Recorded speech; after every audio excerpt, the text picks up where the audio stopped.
Welcome to Sleepless Run and Plays. Today, I'm going to be discussing the first 3 episodes of the Wheel of Time series that just showed on Amazon Prime.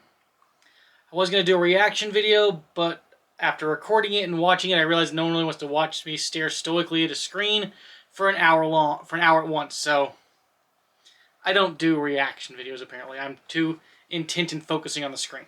So, not my bag of whatevers, so we're not going to bother with that. So instead, I'm going to talk about the whole thing I've seen so far.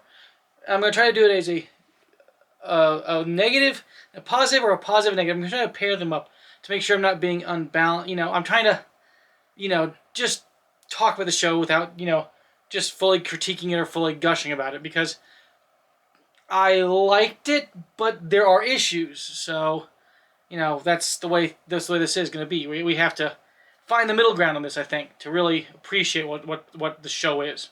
I mean, I've got my hair marked sword. I think I'm already talking about Wheel of Time. So let's go into this. Let's start with one of the changes I didn't like very much.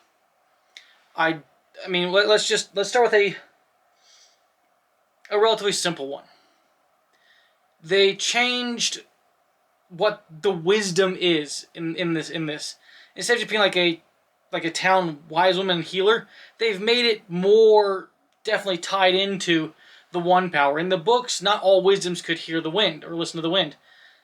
Now they're kind of making it out as if they all can, which is a bit of a weird thing to me. I'm not trying to do a huge problem at the beginning. This is kind of a minor little problem. What was something I liked? Well, let's just say the sets are quite gorgeous. I mean, that's really what we're looking at, really gorgeous sets. Let's go into a bigger beef. They did the Cothans dirty.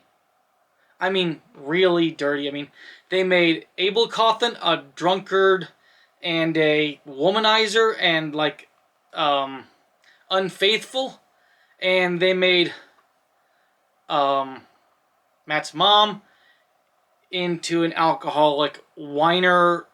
They both suck as parents, and Matt's not the in the beginning in book 1, Matt's more of a prankster and a joker. He's not a scumbag. Well, they've made him into pretty much a scumbag. He's a thief. He's an inveterate gambler, which I thought he didn't pick up gambling until he got to Faldara. But in this one, he's just a bad gambler. I mean, I know why they're doing that. They're to showcase that later on he's going to have fantastic luck. But right now, he's just... he's just losing money at it, and it's just awful. I mean, it's really, really not good. Let's go to something else I like. I love the casting for Padan Fain. Actually, let me just say, I love most of the casting in this. The casting was really good. I mean, I really am blown away by several of the castings. Padan Fain was amazing. Eamon Valda, ooh, that guy's got some presence on the screen. I like the casting for Jeffrey Bornhold. I'm covering some of the minor characters in here because I want to talk about the main characters in a little bit, because I do like the main character casting. I really like the casting of Lan, for one. But there was a surprise to me when I was watching this of what cast members I really, really liked a lot. I'll get to that in another one. Another gripe I've got, so we've already covered Matt's backstory change. Well, let's go on to Perrin's backstory change. Perrin is not apprenticed to the Luhhans. Instead, he's got a wife. Yeah, Perrin has a wife. And she's going to bite it in the first episode. Spoiler alert. Yeah, there's a reason why Perrin's going to hate his axe. I like that, and I've seen some interesting discussions online about this that might make it more interesting. I'm actually, right now, I am watching episode 1 again with the sound off, just so I can kind of, get a feel for the world. And, yeah, this is a strange change in Perrin's backstory. I mean, honestly, is it going to affect his character arc? I don't think so. I think it might just compress a bit more, and that's one of the things we're really seeing right now is a lot of what we're doing is we're compressing. I mean, we're going to be rapidly moving through book 1 in this, which is honestly, that's fine. If you think about book 1 was a lot of travel, you know, here to there, to there, to there, showing off a few things and a few bits and pieces of this or that. It was, book 1 is a lot of nothing, actually. If you really think about it, book 1 is largely a tale of a journey from A to B, and there's a lot of stuff in there that, like, you go, yay, they play for their supper, whoop-de-doo. Yeah, so, where was I going with that? Whatever. But, so, Perrin's backstory, it's different. Now, the internet rumors, which I'm actually waiting to see if it's going to pop up on the screen for me, there's a real interesting twist on it. So, let's go back to something else I like. Let's continue with the casting, what I liked about the casting. I think the surprise, my favorite character so far, my favorite one of the Emond's Field, let's call it Emond's Field 5, is Perrin. I was shocked by this. I was expecting, he go, well, it's a Perrin casting. He's a big guy, but really was, no, I think the casting for Perrin was just out of the ballpark. It really, really like his casting. Especially when he gets, near the end of episode 3, when they actually meet the Tinkers. Oh, Perrin's reaction, what he says there is just great. I love that. That sold me on his character really big right there. I thought that was great. It was good. It was very good. Very good. Let's go to another change I didn't like. Well, again, let's go to the backstories. They changed Nynaeve's backstory. And I guess I'm saying I don't like these. They felt weird the first time I watched it. And by the way, I've watched all these episodes twice through already. So yeah, I found it a lot more palatable the second time through. It's like one of those things of, it's a shock the first time you hear it, but it's a lot more acceptable the second time through. But Nynaeve's backstory is this really weird thing.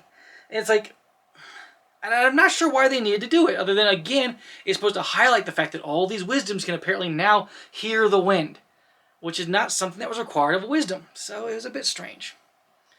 I mean, I can see where they're going with this. They're trying to make it mysterious. Do we know who the Dragon Reborn is? And I'll get to that complaint in a second. So, what else did I like? I like the Trollocs. I like the Trollocs a lot. Now, when they're at further distance, when they're a bit further away, they're not quite as cool looking. Although they do move with really nice animal gaits, loping on all fours. Sometimes they the way their legs move. They have an animalistic gait to their running, which I really like. I think that was really cool. I really like that part. And when you see them up close, they actually are really well done. They're very frightening. They got the good animalistic faces with the human-y eyes, random horns, pig snouts, and wolf snouts, and that they are well done. I mean, in the far distance, they sometimes are a bit iffy, but when you get them up close, they are very well done. I like that a lot. It's probably the difference between the CGIing and the actual physical makeup that really makes the big difference, but still pretty good overall. Let's go back to negative. I mean, I don't know how they're handling the one power in this. They have really not mentioned. I mean, I don't really know if we've actually, how they're going to be handling it, because they actually said the dragon can be him or he or she, which is a weird take. I mean, I understand that the point of this is to draw in anybody that hasn't read the books. Ooh, is it Nynaeve? Is it Rand? Is it Mat? Is it Perrin? Those of us who have read them know who it is. Those, I suppose, the viewers that haven't, it's a bit weird. So, and I think a lot of the negative reactions to the show I've actually seen online are the people that just can't accept these small changes. And in the beginning, I had some trouble with them too. I admittedly sat there in the show going, huh? What? Really? That's a bit weird. I mean, at the same time, though, I kept sitting there going, ooh, that's a beautiful set. Ooh, I love the location they've shot at. Ooh, why are we pulling a Shannara Chronicles thing? And why is that a city over there? A ruined city. I mean, I kind of want to see something like a ruined city that looks very hyper-technologically advanced. Sometime at the time when they're passing into the threefold land, or maybe it's when they're leaving the threefold land and there's a city up in the mountains that they see that's, ooh, kind of strange. Or maybe Ruidian could be like a strange city. I don't know. That was something. On to something I didn't like again. I don't like how they're pronouncing Shadar Logoth. They're saying it very fast, like Shadar Logoth, or whatever. And it doesn't, I don't know, I've always read it slower in my opinion. I always like the impact that the word has. I mean, Shadar Logoth sounds kind of cool. Aradhol sounds kind of cool. They actually say Aradhol just fine. But for some reason, Shadar Logoth, they kind of rushed through the word. That was a bit weird. I mean, it's not even, again, that's not a big complaint. That's just a, why? Oh, going back to casting. I mean, I'm going to keep bringing up the casting. The casting for Liandrin, oh, that is spot on. That's almost exactly how I envisioned that character. She's just not a pleasant person. That was good. That was very good. I mean, I can see some potential in that.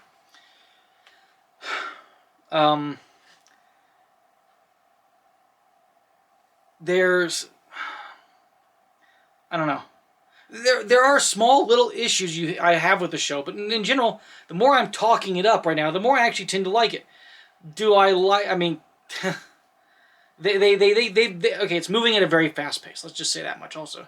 But that's, again, we're kind of just bump. We're moving along. We're making that journey go real quick, and I think we'll be tying in a lot more as we're going along because this season is 8 episodes long, and we're trying to cover books 1 and 2. So yeah, I got that whole thing going. But there are some really nice details. And then there are some of the complaints I've seen online. Like, some of the weird ones are like, well, why did that one Aes Sedai at the beginning of episode 2 be unable to channel with her hands cut off?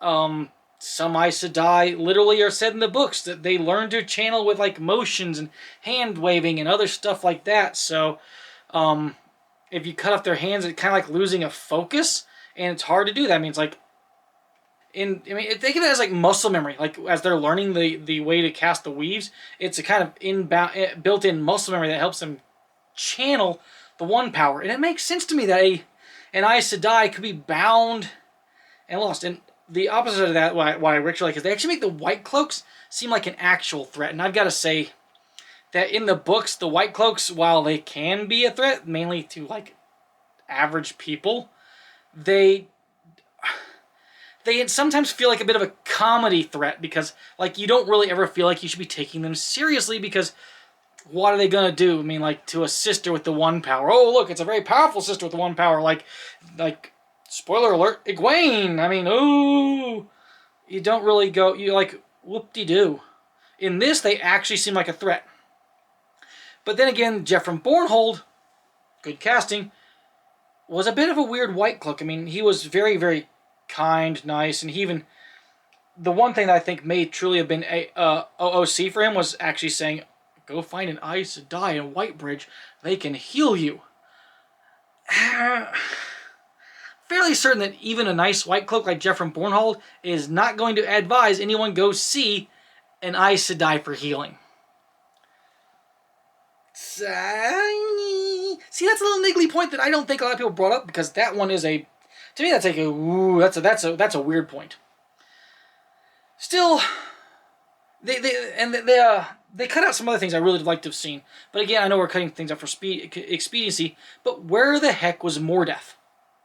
I mean, we saw Padan Fain in one episode, and Padan Fain's supposed to become like one with Mordeth. I mean, again, spoiler. This whole video was just spoiler alert. I mean, for both the books and the series. But Padan Fain is supposed to become like one with Mordeth. I mean, he becomes that other evil. Well, we don't have Mordeth. How does he become that other evil? Maybe we'll see like a flashback to another like episode, or like in another episode we'll see like Padan Fain get like possessed by the Mashadar, which they didn't even say was Mashadar. I mean, please, come on. We'd like to know the names of these things. They kind of got cool names. Mashadar. That's just awesome. Now, I did think that the set stuff for Shadar Logoth was really good. That was actually good and creepy. I mean, that city felt very oogie boogie kind of thing. Like the silence, the lack of any noise, the cramped, tight streets, the been dead for thousands of years, but not even decay has set in on the wooden carts and stuff like that. That's good. That was good. The giant crack in the wall. Lovely. I like that a lot. But that's one of the things the thing's doing. The shooting of this in the Czech Republic has actually been a really good choice because there's some amazing terrain out there, and they're really making good use of that, and it's been fantastic. I'm really liking the set. I'm really liking the art direction. I actually like the costuming a lot. One of the funny things, though, is also that Rand has got, like, the best coat of anybody. I mean, like, it's like this nice, thick, woolen, multi-piece coat. Very nice. And then, of course, there's other strange thing. Is like, why is his bow always strung? I mean, as a person that's done archery, maybe I'm the weird one, but I don't tend to leave a recurved bow, or a curved bow, strung when I'm not using it. Compound, you kind of have to. It's already done it. But another bow, you don't leave that strung. That's bad for the string. So, issue there. That was weird. I mean, that's like a weird, but like not like a bad weird. It was just a why weird. I mean, I can understand, like, when you're walking through the woods, going down to Beltane or whatever. Absolutely. Have that bow strung. You get into town, you're hanging out with all your friends, unstring it, let it be. You're walking into a nice village that you don't know where the heck you are, unstring the bow. Well, maybe in this case I can understand it because maybe he's been wandering through the wilderness, and, you know, there's Trollocs that have just been chasing them a bit freaky, creepy, deepy. So having it strung, maybe okay. Maybe I can accept this a bit more, because maybe he's on edge. He has been through a lot already. Trollocs attacking the village, Trollocs chasing them through the woods, Trollocs at Tarn Ferry, Shadar Logoth. Okay, maybe I've talked myself into the bowstringing thing. I still think he would have eventually unstrung it, especially when he's getting ready to go to bed at night or whatever. That was a bit weird. I mean, the more I talk about the show, the more I actually think I like it. I mean, if I was to rate the episodes, definitely 1 is the roughest episode. But that's because, again, 1 is where, like, all the shocks come at you. And if you're a reader of the books, it's like, what? What? What? What? How dare you do the coffins dirty? How dare you do that? You kind of get that kind of feeling, but it's not terribly bad. I mean, I feel like I've been rambling a bit like right here, but yeah, I mean, but episode 2 I think was my favorite of all of them. It was really well paced, really cool. I do think it was very brave of them, though, to take essentially the main actress, Moiraine, and knock her out for an entire episode. Very brave. That was weird. Very brave. Also, I'm not getting the symbolism for dropping in the dragon's fang in multiple places. That's just strange. I mean, I suppose if they were trying to do a symbolism around a certain character to try to give you hints about who the dragon is, that might have worked. But as they did it, and it was just kind of like, oh look, Lan found some sheep in the shape of the dragon's fang. Oh look, that pool of blood is in the shape of the dragon's fang. Okay, well that one's kind of throw you off because that happens with Nynaeve. So weird, very weird. But yeah, overall I like the casting. I think the casting for Rand is really good. I think the casting for Perrin is fantastic. I like Egwene's casting. I really like Nynaeve's casting. I like Moiraine's casting. I love Lan's casting. I love Eamon Valda's casting. Jeffrey Bornhold's casting was very good.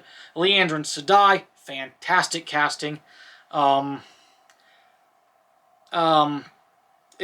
father, not big enough. I mean, like, not round enough. I mean, he was a skinny fellow, and no innkeep should be skinny in the Wheel of Time unless they're not a good person.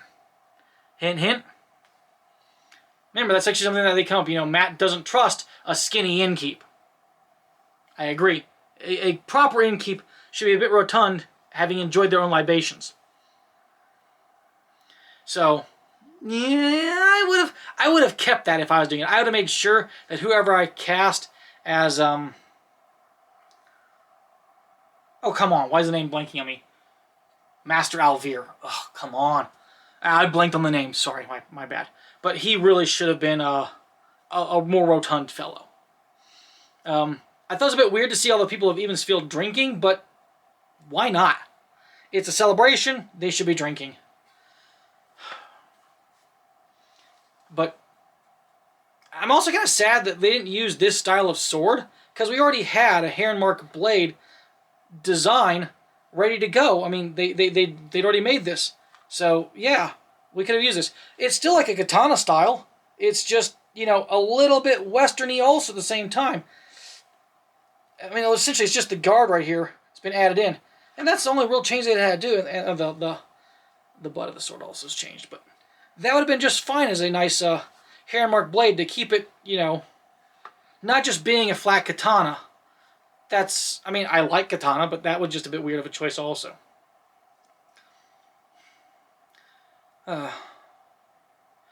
Let's talk about the one last thing that I mentioned earlier in the video about Perrin's wife. I mean, I'm going to do a real quick fast forward right here on my player. There's this talk about Perrin's wife, her name's Layla, having the hammer raised over her head when Perrin ends her. Spoiler alert. And there's a discussion I've seen online about maybe she's a dark friend. That would be interesting. That would be very interesting to see. Oh, I also really wish they'd made Narg have lines. Come on, it's Narg. Couldn't he have just said, like, you know, a few things? I've caught you all alone. Or something. I mean, it wouldn't have been the same lines from the book. They've been fine. Oh, and hilariously, I do agree with some people that this does have a little bit of a Lord of the Rings vibe, especially when Tam al'Thor says Gandalf's freaking line. The best we can hope for is to do what we can with the time that we're given. I'm sorry, that is like a direct Gandalf line nearly, so yay? But still, I mean, oh, I like the scene where Tam was actually fighting with the sword. That was nice to see. Ching, ching, ching, slash. Ching, ching, ching, slash. I mean, that was good. That's actually like, you know, Lan's sword fighting was obviously pretty awesome, but he's been like, he's aided by an Aes Sedai nearby and the flows of power, and you can see the water bond is going on. But when Abel is, or when Tam is fighting, he's just like a sword master. That was cool to see. So I really can't wait to see him when we're gonna have the Blood Snows in whatever episode it's gonna be. So looking forward to that. She does. Okay, I am confirming this right here, and I'm gonna put this up behind me so you can see this. She absolutely has that weapon raised. That does look like she's getting ready to bring that down on Perrin's freaking head. So what is going on in this scene? Is she a dark friend? That's the discussion point down below. I think that's going to close this video off right here. So, this is Sleeper Sonnen saying, hope you enjoyed watching. If you did, do the YouTube thing. Be sure to like, subscribe, and comment. We're talking about the dark friend, potentially, of Layla. Is she a dark friend? Ooh. And I think we're going to call it an end right here. This is Sleeper Sonnen saying, sayonara, and we'll catch you in the future.